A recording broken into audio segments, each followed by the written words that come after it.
I still remember the smell of her hair the last night we were together. Jasmine and smoke.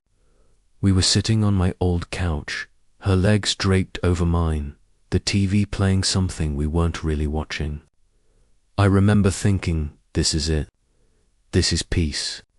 That soft hum of two people who just fit. Her name was Alice, and she made the world feel like it had volume again. Before her, I was just a guy going through the motions. Work, gym, same faces at the same bars. Then she showed up with her crooked smile and the way she laughed at things that weren't funny. And suddenly, everything mattered again. We met when I was 23. I'd just switched jobs, still trying to figure out who I was supposed to be. She was 29, confident in a way that made everyone around her lean closer when she spoke. We clicked too easily. Maybe that was the problem when something feels too right too soon. People start waiting for the full dot. Our second date lasted 13 hours. We never ran out of things to say. By the end of it, we were already exclusive. I told her everything about me, my past, my one mistake at 19, the cheating. I said it like someone confessing a crime, expecting disgust, expecting her to pull away. But she didn't. Instead, she reached across the table, placed her hand over mine, and said, "Everyone screws up. What matters is who you are now." That's how Alice was. She saw the good in everyone. Or maybe she just wanted to. For months, we were inseparable. I'd never felt that kind of connection before, the kind where silence doesn't feel awkward, where you don't need to perform, where love doesn't feel like a transaction. But somewhere along the line, her friends started to change. At first, they were welcoming. Drinks after work, movie nights, inside jokes I slowly became part of. Then something shifted. I could feel it in the air stares that lingered too long, whispers that stopped when I walked into the room. When I'd reach for Alice's hand, one of her friends, Samantha, would look away and sigh like she pitied her. Samantha, blonde, always dressed like she'd just stepped off a magazine cover. She was the kind of woman who knew exactly how much attention she was getting. We were cordial, even friendly. Once, when her boyfriend cheated on her, she called me crying. I tried to help. Maybe that's where the mistake began. Near the 1-year mark of my relationship with Alice, the group flipped again. Suddenly, everyone was warm, affectionate, hugging me, calling me part of the family. I didn't think much of it at the time. I wanted to believe they'd just come around. Then came that day. It was a cloudy Sunday afternoon when Samantha texted me, "Can we talk? It's important." I thought she was going through another breakup or something. I met her at the park, the same one Alice and I used to walk through when we first started dating. Samantha looked nervous. Her hands shook as she played with her hair. Before I could even ask what was wrong, she grabbed my face and kissed me, hard. For a second, my brain short-circuited. I didn't even process what was happening until I felt her tongue trying to push its way in. I shoved her back instantly, breathless and furious. "What the hell, Sam?" She stammered an apology, saying she didn't mean it, that she'd gotten caught up. Then she ran off, leaving me standing there like an idiot. I didn't call Alice right away. I was still trying to make sense of what just happened. 10 minutes later, I did. She didn't answer. Then she called me back. Her voice was cold. "Did you really think I wouldn't find out?" she said. I froze. "Find out what?" "About Samantha," she snapped. "You kissed her. She told me everything." "No, that's not what happened. She kissed me." She laughed. That short, broken laugh that sounds more like disbelief than amusement. You cheated once before. I should have known better. My chest caved in. Alice, please.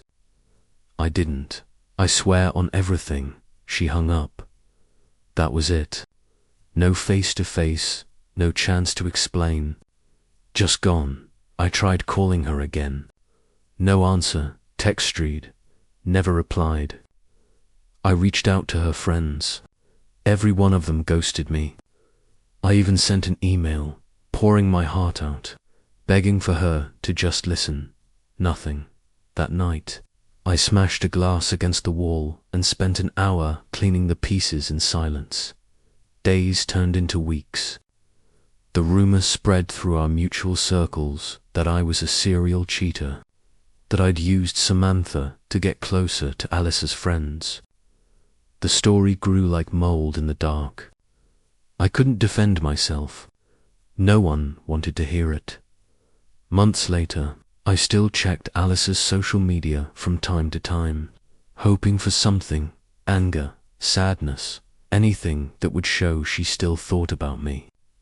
But there was nothing, just pictures of her and her friends, smiling. I tried to move on. I went to therapy. I worked. I told myself it didn't matter. But some nights I'd wake up sweating, hearing her voice in my head. You cheated once before. 2 years passed. I stopped dating.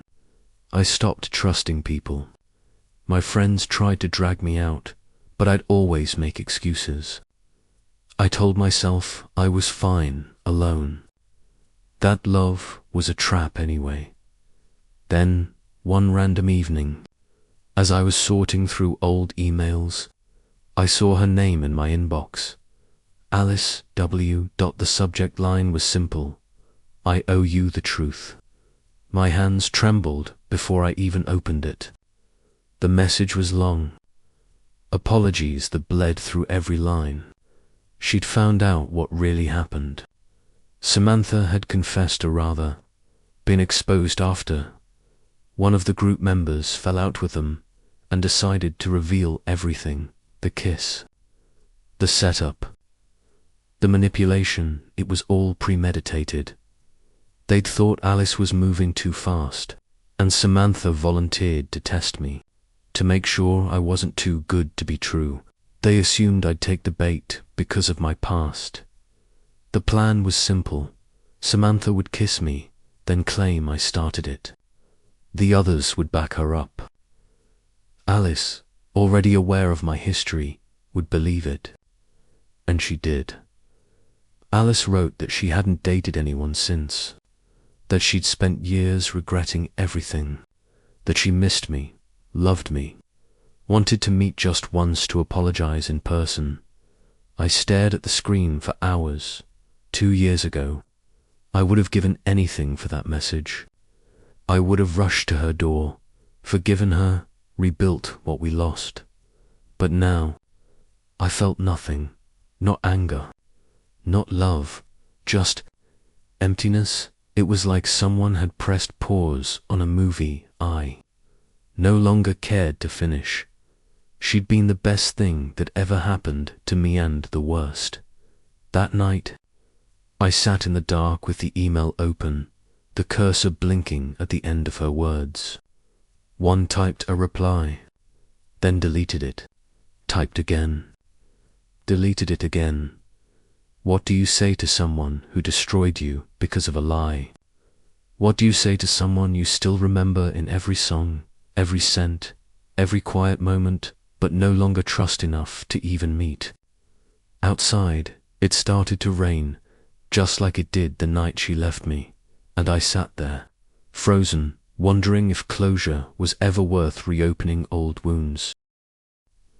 The next morning, I woke up to the faint glow of sunlight leaking through the blinds and that same unopened email still on my screen.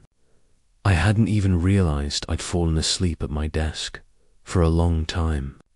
I just stared at her name, Alice. It still looked strange to me. like a word I'd forgotten how to pronounce properly. I made coffee, sat on the couch, and reread her message again slowly this time, word by word, trying to find some hidden motive. The apology felt sincere. Too sincere, maybe. The way she wrote about crying for days, about realizing how much she'd lost. It almost made me feel sorry for her. Almost. But then I remembered the nights I'd spent alone, replaying that phone call in my head. The humiliation of being branded a liar. The way she hadn't even asked for my side of the story. No, I didn't owe her forgiveness. Still, curiosity gnawed at me. What did she look like now? What did her voice sound like after all these years? I typed her name into social media, and there she was. Older, maybe a bit thinner, but the same smile. The same eyes that once made me feel safe. I scrolled through her photos. Most of them were just work events or travel shots. No friends. No Samantha. No trace of the people who'd ruined us. I found myself wondering what had happened to them. Did they still hang out? Did they ever feel guilty? A part of me wanted to know everything. The other part just wanted to delete the email and move on. My best friend Mark was the first person I called. He'd been there through it, all through the drinking, the depression, the silence. Dude, he said after I explained, if she's really telling the truth, that's insane. But, are you sure you want to dig that up again? I don't know, I said honestly. She says she wants to meet. Just to talk. Closure. He asked, yeah. He laughed bitterly. Closure's a myth, man. It's just an excuse to reopen the wound and see if it still bleeds. He wasn't wrong. Still, I couldn't shake it. Every time I tried to focus on something else, my mind drifted back to that email. The words, "I still love you," looped in my head like a broken record. That night, I replied. Just one line. Okay, let's talk. She answered within minutes, as if she'd been waiting all along. Tomorrow. Coffee shop on Main Street, noon. I hesitated for a moment before typing, sure. Then I sat there, staring at my reflection in the dark window. I didn't recognize the man looking back at me. His eyes looked older, harder. The next day, I arrived early. I'd almost forgotten how it felt to be nervous like that, the kind of nerves that twist in your gut, halfway between fear and nostalgia. The cafe hadn't changed much since I'd last been there. Same burnt coffee smell, same chipped tables. We used to come here all the time at 12:03. She walked in for a second. Everything inside me went quiet. Alice, she looked both exactly the same and completely different. Her hair was shorter, her posture more guarded. She saw me and froze, like she was afraid I might vanish if she moved too quickly. Hey, she said softly. I nodded. Hey. We sat. Silence filled the air for a full minute before she spoke again. I don't even know where to start. How about the truth? I said. Her eyes flickered down. You have every right to hate me. I believed them. I didn't even question it. I was angry and humiliated, and I thought I saw patterns that weren't there. When Samantha told me you kissed her, it just fit into a story I'd already written about you in my head, and you didn't think I deserved a chance to explain. I did, she whispered, but I was scared. Scared of being the fool again. Scared of defending the wrong person. She took a deep breath. When I found out what really happened, I wanted to throw up. I confronted Samantha while tried to. She blocked me. But I talked to someone who used to be in that group. Apparently, they'd planned the whole thing because they thought you were too perfect, and that I'd end up getting hurt. Too perfect. I repeated, incredulous. I know. It sounds ridiculous now. But they were obsessed with protecting me. And I let them. Her voice cracked. You didn't deserve that. I studied her face. The regret there wasn't fake. I could see the sleepless nights behind her eyes. And yet, it didn't make anything easier. What do you want from me, Alice? She hesitated. Honestly, just to tell you how sorry I am. To see you once, in person, and know that you're okay. Maybe a chance to make things right. The words hung in the air between us. I didn't know what to say. I used to dream about this moment, I said finally. You showing up, apologizing, realizing the truth. But now that it's here, it doesn't feel the way I thought it would. She nodded slowly. You don't trust me anymore. I don't even know if I can. Silence again. The kind that weighs down a room. She looked down at her coffee, then back at me. I haven't dated anyone since. I couldn't. Every time someone got close, I'd pull away because I kept comparing them to you. You were the one that got away. Her confession should have meant something. 2 years ago, it would have wrecked me. Now, it just felt sad. I wanted to believe her. I wanted to feel what I used to feel when she smiled. But all I felt was a dull ache, like missing a song you used to love but can't listen to anymore. We talked for over an hour. About the past, the betrayal, the fallout. She told me she'd cut off all contact with that group after learning what they did. She'd lost almost every friend she had. Guess we both lost everything because of them, I said quietly. She reached across the table. We could start over, you know. A clean slate. I stared at her hand, but didn't take it. Alice, I don't know if there's anything left to start over with. Her lips trembled. Please, Daniel, I know I hurt you. I'll spend the rest of my life making it right if I have to. Hearing my name in her voice again almost broke me. Almost, I took a deep breath. You believed the worst of me when it mattered most. And that's not something I can unhear. I spent years trying to forgive you in my head, and I think I finally did, but that doesn't mean I can love you again. She blinked rapidly, tears threatening to spill. So that's it for me. Yeah, I stood up. She looked like she wanted to say something, but the words never came. I left before she could stop me. Outside the sun was too bright. The air smelled of roasted coffee and car exhaust. I walked aimlessly for blocks, my heart oddly calm. When I got home, I sat on the couch, the same spot where she'd once fallen asleep in my lap, and just stared at the ceiling. I expected to feel relief, or closure, or maybe pain. But what I felt was freedom. That night, she sent one last text. Thank you for meeting me. I understand. I'll stop reaching out. I didn't reply, and for the first time in years, I slept without dreaming of her. Learning to live without guilt, she said. It's a slow process. There was no tension this time, no ghosts between us. Just two people who'd once been everything to each other, now standing on opposite sides of a healed wound. I heard you started your own design firm, she said. Yeah, keeping busy helps. She smiled softly. I'm glad. We talked for a few minutes about books, work, nothing important. Then she said, I'm meeting someone for dinner. I should go. Her tone was gentle, unspoken, but clear someone.